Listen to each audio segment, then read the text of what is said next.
students, today we are start our remaining part of chapter the government. Okay, so start now. Democratic and authoritarian government. Okay, a democratic government means a government of people, of the people. Democratic government हम ऐसी government को कहते हैं, या लोकतंत्र सरकार हम ऐसी सरकार को कहते हैं जिसमें लोगों की भागीदारी होती है. By the people of and for the people, है ना. ये किसके लिए होती है? जनता का, जनता के लिए, जनता के द्वारा शासन होता है. A democratic government is that form of government in which the people rule themselves through their representative. लोकतांत्रिक शासन व्यवस्था एक ऐसी शासन व्यवस्था होती है जिसमें लोग अपने प्रतिनिधियों को चुन करके शासन करते हैं. It is based on the basic principle of individual rights, equality and liberty. ये 3 बेसिक प्रिंसिपल्स पर काम बेस्ड होती है ये गवर्नमेंट. कौन कौन सी होती है? सभी का अधिकार, समानता और लिबर्टी पर.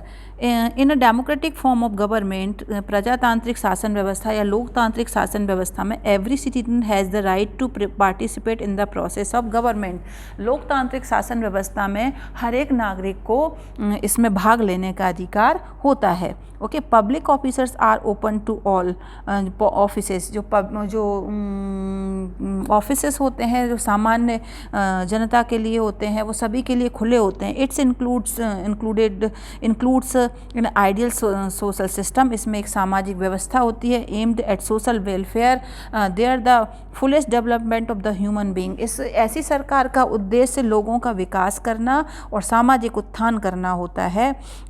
Every one is equal before the law. इस प्रकार की शासन व्यवस्था में कानून के समक्ष, कानून के आगे सभी व्यक्ति समान होते हैं. कानून की नज़र में कोई भी छोटा बड़ा नहीं होता. किसी भी व्यक्ति को, एक सामान्य व्यक्ति को भी चोरी की वही सज़ा मिलेगी उदाहरण के लिए, और एक अमीर व्यक्ति को भी वही सज़ा मिलेगी. इसका मतलब क्या है कि कानून की नज़र में सभी लोग क्या हैं? समान होते हैं. Everyone enjoy equal rights, duties and opportunities. सभी को समान अधिकार मिले हैं, सभी के समान कर्तव्य हैं और सभी को समान अवसर मिलते हैं. ऐसा नहीं है कि किसी नौकरी के लिए कोई गरीब पात्र नहीं होगा और अमीर पात्र होगा.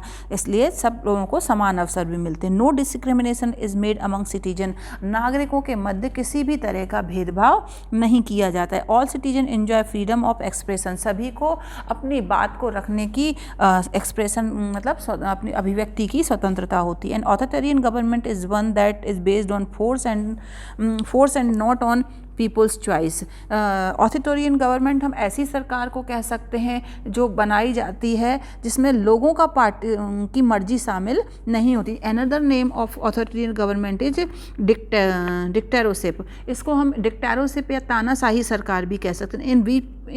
in which people have no share in the process of government. जहाँ पर सरकार के बनाने में लोगों की कोई योगदान नहीं होता या लोगों की कोई भागीदारी नहीं होती है.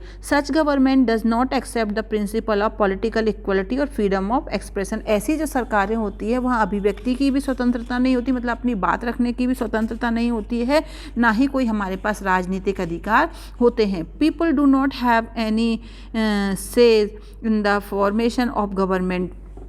जब सरकार बनती है तो उसमें लोगों का कोई योगदान नहीं होता, वो कुछ नहीं कह सकते. All activities in the countries are controlled by the central authority. सरकार, जितने भी देश में जितनी भी क्रियाएं होती हैं वो सब केंद्र में बैठे या सरकार में बैठे लोग ही नियंत्रित करते हैं. तब गवर्नमेंट हैज़ अनलिमिटेड पावर. जो सरकार होती है उसके पास असीमित अथाह शक्तियाँ होती हैं. The central authority possesses absolute sovereignty and exercise it's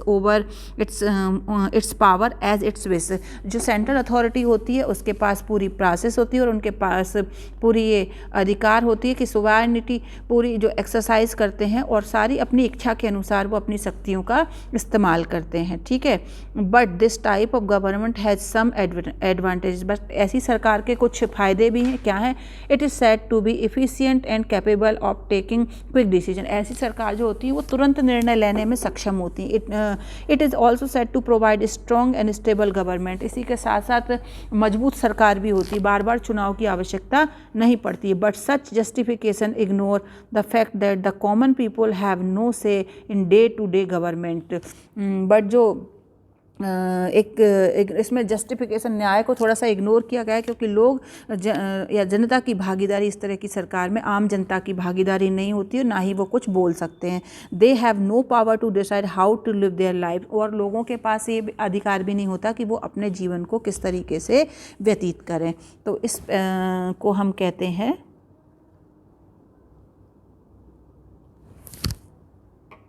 अब आ जाते हैं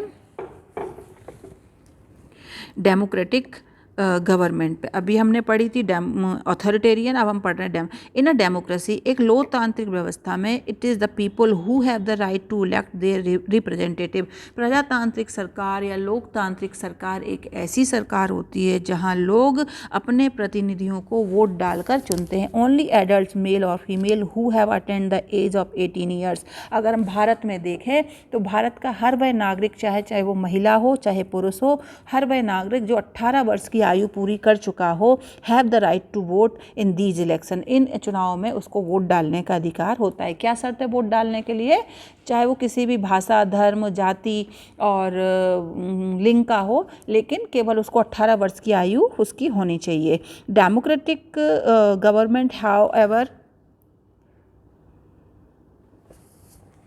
is the government of the people. Democratic government को हम लोगों की सरकार भी, आम लोगों की सरकार भी कह सकते हैं, क्योंकि if the voters select good representative the government will function well. अगर लोग अच्छे व्यक्तियों का चुनाव करेंगे तो सरकार अच्छे से काम करेगी।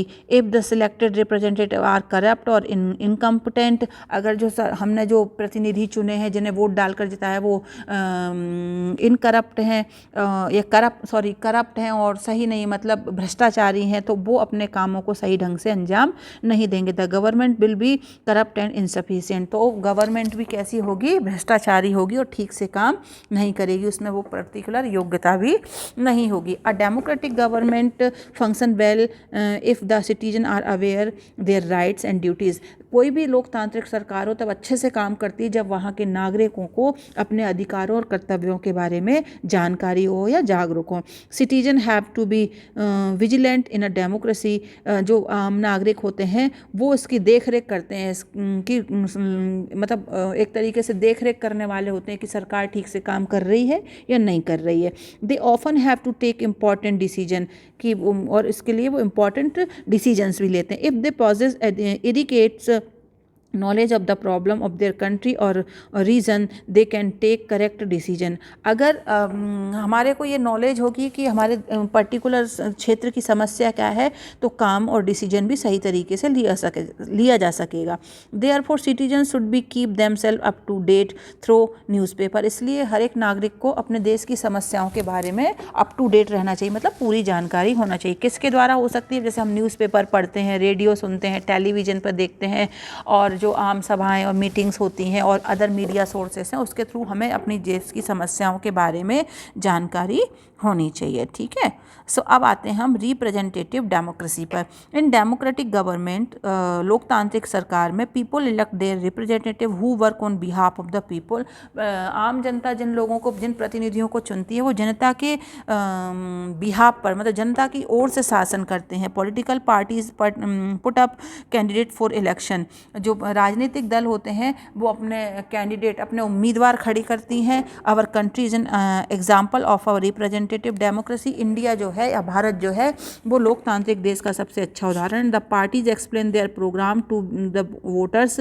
Political parties play a important part in democracy. जो पॉलिटिकल पार्टी या जो राजनीतिक दल होते हैं वो अपनी नीतियाँ बताते हैं कि अगर वो जीत के आएंगे और सरकार बनाएंगे तो जनता की भलाई के लिए क्या क्या काम करेंगे, ऐसी नीतियाँ वो बताती हैं। जो लोकतांत्रिक सरकार होती हैं उनमें जो राजनीतिक पार्टियां हैं उनका विशेष महत्व होता है। They organize public opinion. इसके अलावा वो लोकमत भी हासिल करती हैं on various issues of public interest. जनता की भलाई के लिए या जनता के हित में जो होते हैं वो ऐसे मुद्दे उठाती हैं। दे सपोर्ट और oppose measure taken by the existing government. इसके अलावा जो सरकार है उसके अच्छे कामों की और बुरे कामों के बारे में भी जनता को बताती हैं। Often there are independent candidate who fight election on their own. इसके अलावा कुछ स्वतंत्र पॉलिटिकल पार्टी के नहीं होते, जैसे निर्दलीय चुनाव लड़ते हैं तो वो अपने हिसाब से लड़ते हैं। ठीक है। The representative The representative elected by the people from the legislature, जो लोग चुनाव में जीतते हैं वो लेजिस्लेचर बनाते हैं, मतलब विधानमंडल या विधानसभा बनाते हैं. The political party which mean a majority of seats in the legislature form the government, और जो भी पार्टी जिसको सबसे ज़्यादा सीटें मिलती हैं वो सरकार बनाते हैं. 10 representative democracy is one sense, अगर हम कहें तो means rule of the majority. हम एक उदाहरण इसका या एक सेंस इसका ये भी ले सकते हैं कि रूल ऑफ मेजॉरिटी भी कह सकते हैं, मतलब जिसको ज़्यादा वोट मिले हैं वो सरकार बनाएगा. Representative belong to other political party, representative बहुत अलग अलग पार्टी को भी रिप्रेजेंट करते हैं वहाँ पर. Being the in the minority, कोई माइनॉरिटीज़ का था. From the opposition in the legislature, sometimes when no single party in the majority, one or more of the contesting political parties join hand to form the government. कई बार क्या होता है कि जब एक पार्टी को पूरी तरीके से बहुमत नहीं मिलता या जितने व्यक्ति चुनाव बनाने के लिए जितनी सीटें चाहिए नहीं मिलती हैं, तो पॉलिटिकल पार्टीज़ जिनके आइडियोलॉजी समान होते हैं वो एक दूसरे से हाथ मिला लेती हैं और मिल करके गठबंधन की सरकार बनाती है. The alliance is called coalition government. इस तरह की सरकार को गठबंधन सरकार कहा जाता है. There can also be situated where the party getting the largest number of seats through not majority of seats form the government with the support of other political parties and independent member. इसके अलावा जैसे किसी को सबसे बड़ी party तो है, सबसे ज़्यादा उसके उम्मीदवार जीते तो हैं, सीटें तो मिली, लेकिन जितनी सीटें सरकार बनाने के लिए चाहिए उतनी सीटें नहीं मिली हैं, तो जो इंडिपेंडेंट मेंबर होते हैं, जो निर्दलीय उम्मीदवार होते हैं, उनके साथ और कोई अलग अलग पॉलिटिकल पार्टीज़ के साथ मिलकर के सरकार को बना लेते हैं. Majority rule does not mean ignoring the views of minority. Majority मतलब जो लोग प्रमुखता से जीते हैं, उसका मतलब ये नहीं है कि जिनके पास कम सीटें हम उनका ध्यान न दें. In India before independence a small minorities were allowed to vote. सभी को वोट का के लिए परमिशन होती. Several national leaders condemned this practice and demanded that every adult should have equal right to vote.